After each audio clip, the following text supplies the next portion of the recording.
اس لیے یہ ٹاپک آج بتانے کی ضرورت پیش آئی کہ ہم اپنی زندگی کے رخ کو جب تک ٹھیک نہیں کریں گے اس وقت تک ہماری زندگی کی یہ پریشانیاں ختم نہیں ہوں گی. ماں باپ خود اپنی اولاد کو پریشان کر کے خوش نہیں ہوتے, اللہ رب العزت اپنے بندوں کو پریشان کر کے کیسے خوش ہوں گے؟ تو وہ نہیں خوش ہوتے. اس لیے فرمایا ما یفعل اللہ بعذابکم ان شکرتم وآمنتم, اگر تم ایمان لاتے شکر کرتے اللہ تعالیٰ کو تمہیں عذاب دے کے کیا ہاتھ اللہ تعالیٰ کیا کرتا تمہیں عذاب دے کے؟ وہ کیوں عذاب دیتا؟ تو اللہ تعالیٰ خوش نہیں ہوتے, وہ نہیں چاہتے کہ بھوکے ننگے رہے بندے, پریشان رہے بندے. یاد رکھیے اللہ رب العزت نے اپنے بندوں کو عذاب کے لیے پیدا نہیں کیا, اپنے بندوں کو ثواب کے لیے پیدا کیا ہے. کیوں؟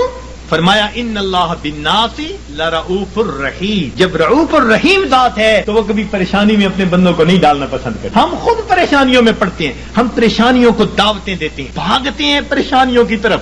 کس طرح سے؟ اپنے رب کے حکموں کو توڑ کے, اپنے محبوب کی سنتوں کو چھوڑ کے. کون سا گھر ہے آج بتائیے تو صحیح کہ جہاں نبی علیہ الصلوۃ والسلام کی سنتوں کو ذبح نہیں کیا جاتا؟ الا ماشاء اللہ. نیکوں کے گھرانوں میں بھی کوئی نہ کوئی فرد ایسا ہوتا ہے جو من مرضی کا مالک, نہیں حکم چلتا دوسرے کا, نہیں اختیار کسی کا. آج ہمارے گھر, گلی کوچے, بازار نبی علیہ الصلوۃ والسلام کی سنتوں کی مذبح گاہیں بن چکی ہیں. اور پھر ہم کہتے ہیں کہ ہمیں پرسکون زندگی نصیب ہو جائے. رہنا دریا میں مگر مجھ سے بہر, رہنا دنیا میں اور دنیا کے پیدا کرنے والے کو ناراض کر کے, تو کیسے پرسکون زندگی گزاریں گے؟ ایک صاحب آئے بڑی فیکٹریوں کے مینیجر تھے, آنسوؤں سے رونے لگے. حضرت میں اتنا پریشان ہوں, میں آپ کو بتا نہیں سکتا, میرا خرچہ پورا نہیں ہوتا. بھئی ہے کتنا؟ بس حضرت 2 کاریں دی ہوئی ہیں, میرے لیے علیحدہ, بچوں کے لیے علیحدہ. کوٹھی لے کے دی ہوئی ہے, کوٹھی پر چوکیدار, باورچی اور گن مین سب مالکوں کا, پیٹرول مالکوں کا, بیمار ہو جائیں تو ڈاکٹر کا خرچہ مالکوں کا, اور ٹیکس ویکس ہو تو مالکوں کا. اور حضرت مجھے صرف 75,000 مہینے کے ملتے ہیں. 75,000 مہینے کے ملتے ہیں, سارے باقی خرچے مالکوں کے, اور آنسوؤں سے رو رہا ہے کہ حضرت میرے خرچے پورے نہیں ہو.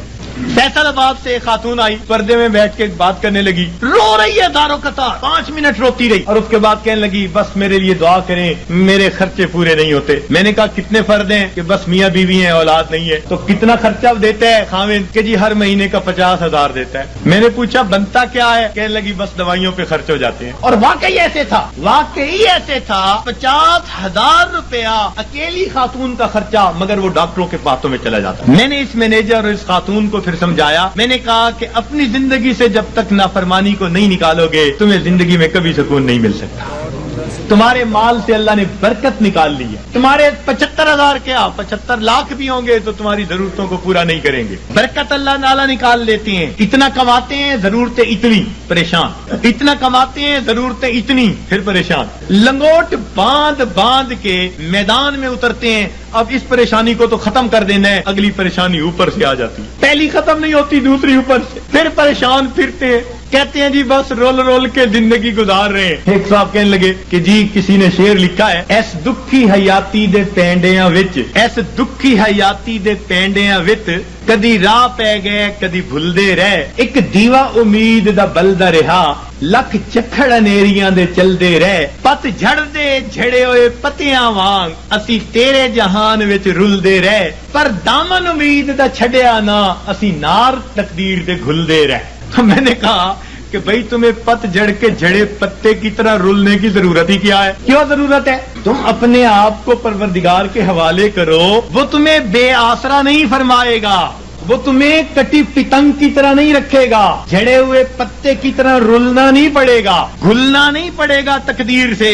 وہ تقدیر بنانے والے کے ساتھ اپنے آپ کو نتھی کر لو, پھر دیکھو کہ وہ پروردگار کیسے سکون اور اطمینان کی زندگی عطا فرما دیتا ہے. تو ہمیں آج جس سے بھی پوچھیں, کوئی کہے گا بھائی نے پریشان کیا, کوئی کہے گا پڑوسی نے پریشان کیا, بیوی نے پریشان کیا, اولاد نے پریشان کیا. ہمیں کسی نے پریشان نہیں کیا, ہمیں ہمارے گناہوں نے پریشان کیا ہوا ہے, ہمیں ہمارے نفس نے پریشان کیا ہوا ہے, ہمیں شیطان نے پریشان کیا ہوا ہے. تو دشمن ہمارے 2 ہی ہیں, نفس اور شیطان, اور دونوں گناہ کروا کے ہمیں پریشان کر دیتے. ہم گناہ کرتے ہیں سکون کی خاطر, اور گناہوں سے اور بے سکونی بڑھتی ہے. میر کیا سادہ ہے بیمار ہوئے جس کے سبب اسی عطار کے لونڈے سے دوا لیتے ہیں. جن کاموں سے پریشان ہوتا ہے بندہ, سکون حاصل کرنے کی خاطر ان کاموں کو کرتے پھرتے ہیں. تو یاد رکھیے کہ گناہ ظاہر میں خوبصورت نظر آئے, اس میں لذت محسوس ہو, اس میں وقتی طور پر اطمینان محسوس ہو, مگر حقیقی طور پر اس میں دل کی پریشانی ہوا کرتی ہے، اور جتنا ہم گناہ کریں گے اتنا ہماری زندگی میں پریشانی آئے گی۔ یہ اللہ والے جو گناہوں سے اپنے آپ کو بچا لیتے ہیں، اللہ تعالیٰ ان کی زندگی کو سکون عطا فرمائے۔ سوشل میڈیا پر سب سے قدیم اور سب سے ریلائبل برانڈ درسقرآن.com